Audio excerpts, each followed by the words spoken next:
Olá pessoal, nós vamos falar hoje sobre o BIA, que é a implementação de um Business Impact Analysis, né? Boa aula para todos vocês aí. Então, o que é um Business Impact Analysis? Quer dizer, o que é a análise de impacto no negócio? Conceitualmente, o BIA é o seguinte, é um componente essencial de um plano de continuidade de negócio. A análise tem por objetivo revelar vulnerabilidades e subsidiar o desenvolvimento de estratégias para minimizar os riscos. Então, o resultado do BIA é um relatório de análise de impacto que descreve os riscos potenciais, específicos para cada entidade, no caso de uma interrupção do negócio. Um dos pressupostos básicos do BIA é que existe dependência entre os processos da organização, que alguns são mais cruciais que outros, Por isso, a manutenção desses processos ela deve ser prioritária durante uma situação de contingência, ou seja, um relatório BIA ele quantifica a importância dos processos do negócio e sugere a alocação de recursos adequados para protegê-los. Ok, e aí? Então, assim, a partir do mapeamento dos processos, a entidade deve relacionar alguns itens. Então, uma vez mapeados os processos de negócio da organização, ela tem que relacionar critérios para aferir a relevância e a criticidade dos processos.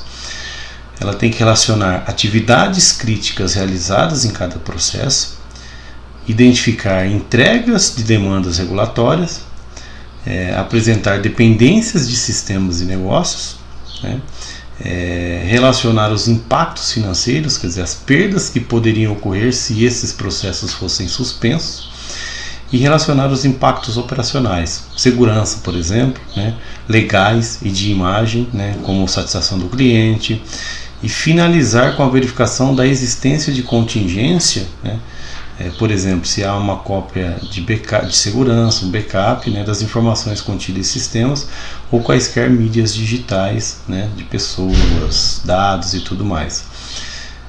Então, uma vez mapeados processos e relacionados disso, eu começo a implementação desse modelo.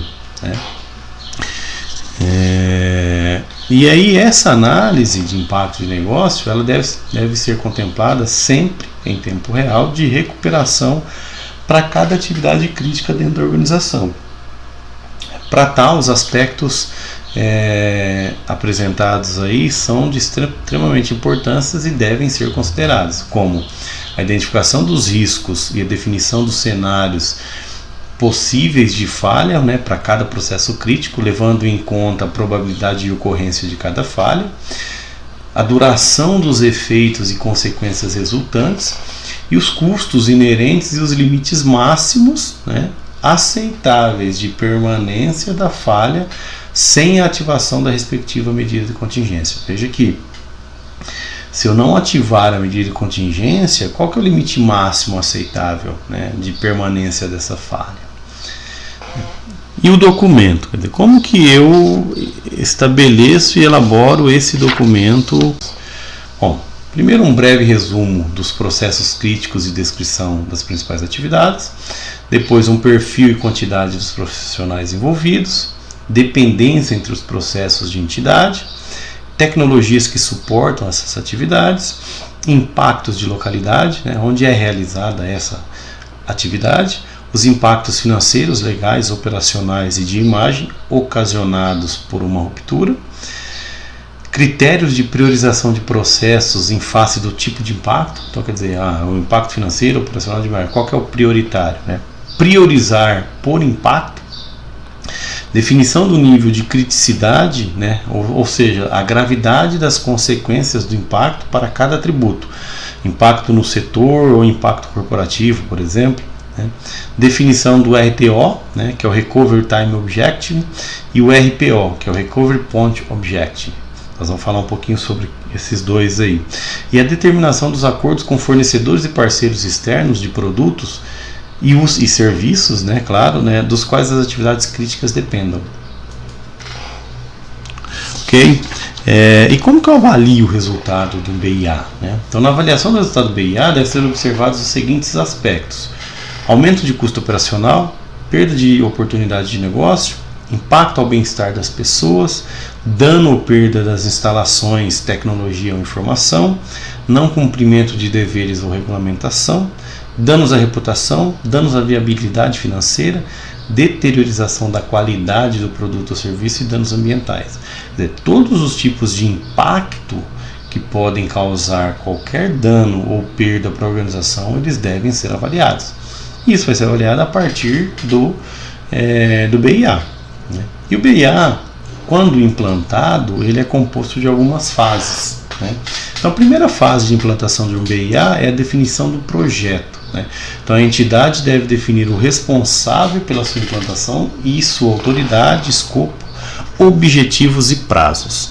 Feito isso, eu vou para a próxima etapa, que é a fase de elaboração do questionário. A elaboração de um questionário para coleta das informações subsidia a análise do BIA na identificação dos impactos resultantes de interrupções ao longo do tempo, dos recursos necessários para a recuperação e da existência ou não de rotinas para a situação de contingência. Por exemplo, um backup de sistema existe? Então, eu vou atribuir isso e inserir isso no processo de implantação.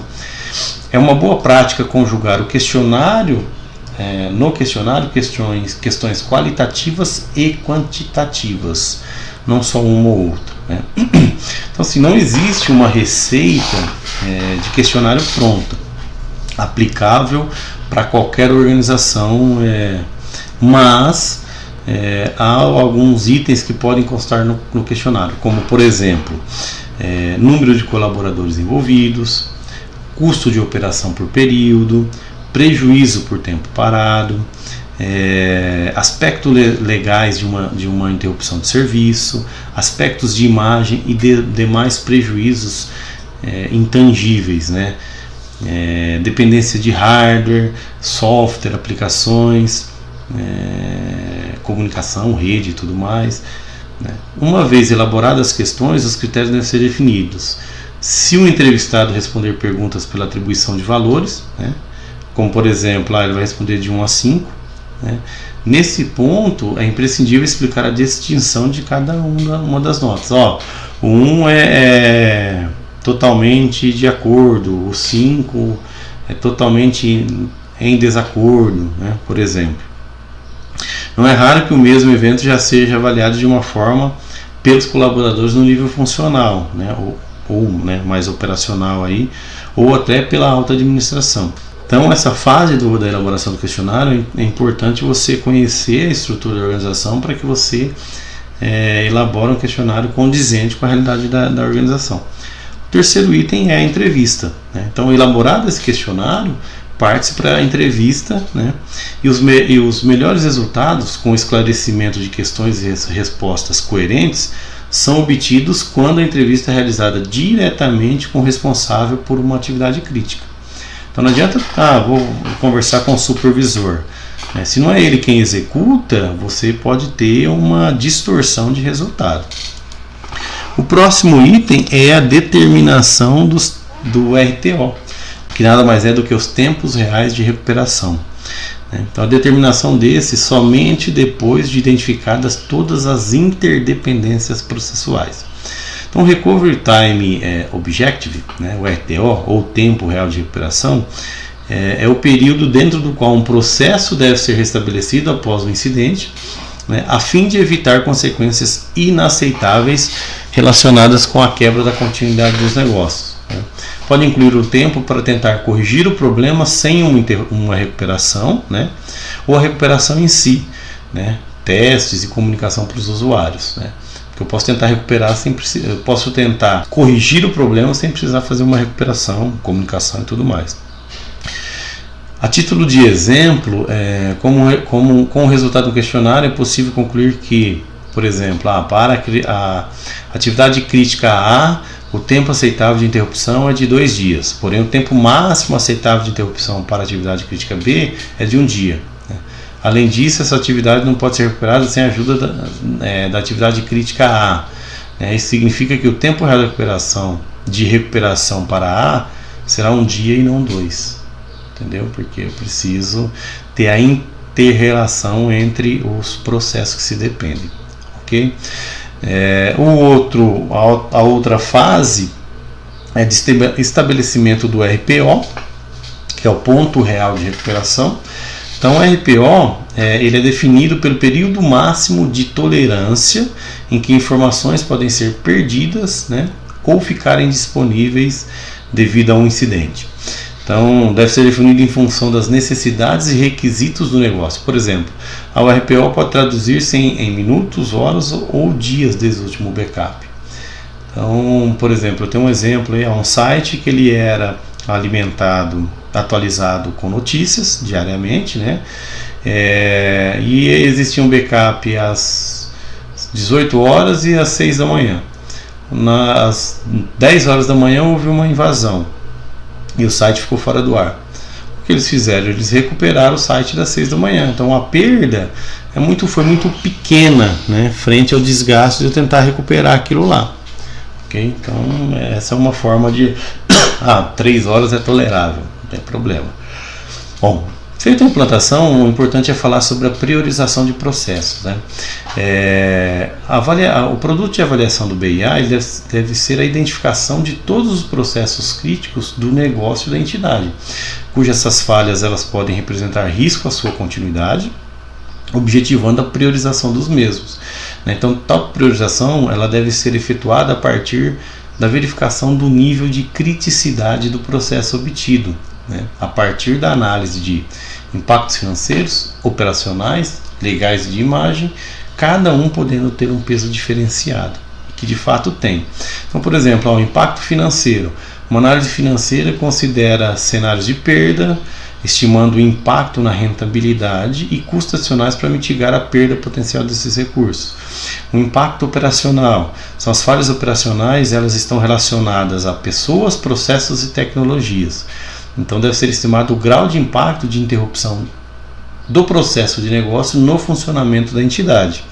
E o impacto legal devem ser identificados possíveis descumprimento de legislação que possam resultar da interrupção do processo de negócio. E por fim o impacto de imagem, né, que são dados de imagem, né, ou danos na imagem que possam resultar da interrupção do processo de negócio. Ok? E aí eu priorizo os processos baseado nos principais impactos, né?